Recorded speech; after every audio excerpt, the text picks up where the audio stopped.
વૈશાખી પૂનમ નિમિત્તે યાત્રાધામ અંબાજીમાં ભક્તોનો મહાસાગર ઉમટ્યો। શક્તિપીઠ અંબાજીમાં વનવાસી બંધુઓના તૂટ વિશ્વાસ અને ભક્તિથી અંબાજી છલકાઈ ઉઠ્યું। વૈશાખી પૂનમના પવિત્ર અવસરે અંબાજી પંથકના હજારો ગામડાઓમાંથી આદિવાસી ભાઈ બહેનો મા અંબાના ચરણે શીશ ઝુકાવવા ઉમટી પડ્યા। પરંપરાગત વસ્ત્રો અને ઢોલ નગારાના નાદ સાથે વનવાસીઓની રેલીઓએ અંબાજીના માર્ગો પર શ્રદ્ધાનું નવું પૂર આણ્યું છે। વડવાઓના સમયથી ચાલતી આદિ અનાદિ પરંપરા આજે પણ આ સમાજમાં અકબંધ જોવા મળે છે। સંતાનોની સુખાકારી માટે રાખેલી વર્ષો જૂની માનતાઓ પૂર્ણ કરવા વનબંધુઓ ઉમટ્યા છે। જ્યાં દીકરાને ધોતી અને દીકરીને ચુંદડી ઓઢાડી માના આશીર્વાદ લેવામાં આવે છે। અંબાજી પંથકના આદિવાસી લોકોમાં પશુ બલિની પ્રથાનો આખરે અંત આવ્યો છે। હવે માતાજીને શ્રીફળ અને સુખડીનો પ્રસાદ ધરાવીને પરંપરા બદલાવવામાં આવી। આસ્થા, શુકન અને સંસ્કૃતિનો આવો અનોખો સંગમ આજે માના ધામમાં જોવા મળ્યો છે।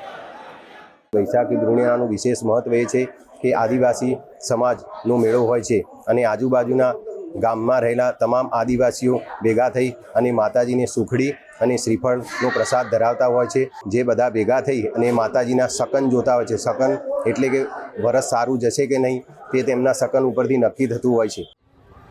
અરવલ્લીના યાત્રાધામ શામળાજીમાં વૈશાખી પૂનમના નિમિત્તે ભક્તિ અને આસ્થાનો સંગમ જોવા મળ્યો। વહેલી સવારથી જ શામળિયાના દર્શન માટે ભક્તોની લાંબી કતારો જોવા મળી। આખરી ગરમીના પ્રકોપ વચ્ચે ભક્તોને ઠંડક, આરામ મળે તે માટે મંદિર ટ્રસ્ટ દ્વારા વ્યવસ્થા કરવામાં આવી। ભગવાન શામળિયાને પણ ગરમીથી રાહત આપવા માટે ખાસ સફેદ રેશમી વસ્ત્રો અને ઝળહળતા સોનાના આભૂષણોનો દિવ્ય શણગાર કરવામાં આવ્યો છે। હાલ ઉનાળુ વેકેશન ચાલી રહ્યું હોવાથી ગુજરાત જ નહીં પરંતુ રાજસ્થાન અને મધ્યપ્રદેશ જેવા પાડોશી રાજ્યોમાંથી પણ મોટી સંખ્યામાં ભક્તો ભગવાનના આશીર્વાદ લેવા પહોંચી રહ્યા છે। મહત્વનું છે કે વૈશાખ માસ લગ્નસરાનો મહિમા ધરાવતો હોવાથી અનેક નવદંપતીઓ પોતાના નવા જીવનની શરૂઆત ભગવાન શામળિયાના આશીર્વાદ લઈને કરી રહ્યા છે।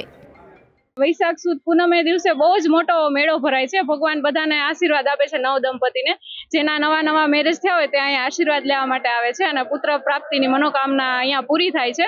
ઘણા એવા દાખલા મેં જોયેલા છે। અમને 15 વર્ષ જેવું થયું મેરેજને, પણ અત્યારે ભગવાને હુકુમ કર્યો દર્શન કરવાનો, તો અમે અહીંયા દર્શન માટે રાજકોટથી આવ્યા છીએ।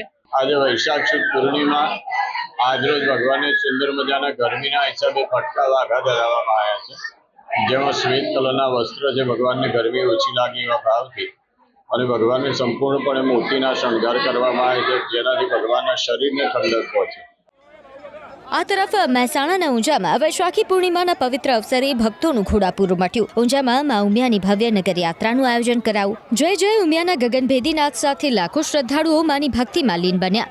અંદાજે 8 કિલોમીટર લાંબા રૂટ પર શ્રદ્ધાળુઓએ રસ્તા પર સાડીઓ બિછાવી માનું ભવ્ય સ્વાગત કર્યું। 4 કિલોમીટર લાંબી યાત્રામાં 5 દિવ્ય ધજાઓ, ગજરાજ, અશ્વસવારો અને 165 જેટલા વિવિધ સામાજિક સંદેશ આપતા ટેબલો આકર્ષણનું કેન્દ્ર બન્યા। ગુજરાત પવિત્ર યાત્રાધામ વિકાસ બોર્ડના સચિવ રમેશભાઈ મેરજાએ આ દિવ્ય યાત્રાને પ્રસ્થાન કરાવ્યું। આ પ્રસંગે સંસ્થાના પ્રમુખ બાબુભાઈ પટેલ, પૂર્વ મંત્રી ભૂપેન્દ્રસિંહ ચુડાસમા, સાંસદ હરિભાઈ પટેલ અને ધારાસભ્ય કિરીટ પટેલ સહિતના અગ્રણીઓ ઉપસ્થિત રહ્યા। 500થી વધુ ઉમા સેવિકાઓ અને સેવકોએ ખડે પગે રહી આ મહોત્સવને સફળ બનાવ્યો। સમગ્ર ઊંઝા શહેર ભક્તિના રંગે રંગાઈને અલૌકિક ધામ બની ગયું।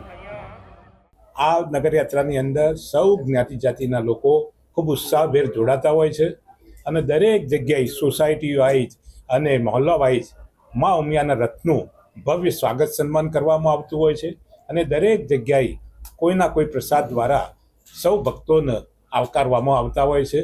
જબલપુરથી પણ લોકો શ્રદ્ધા પ્રગટ કરવા માટે અહીંયા આવ્યા છે, એમપીથી।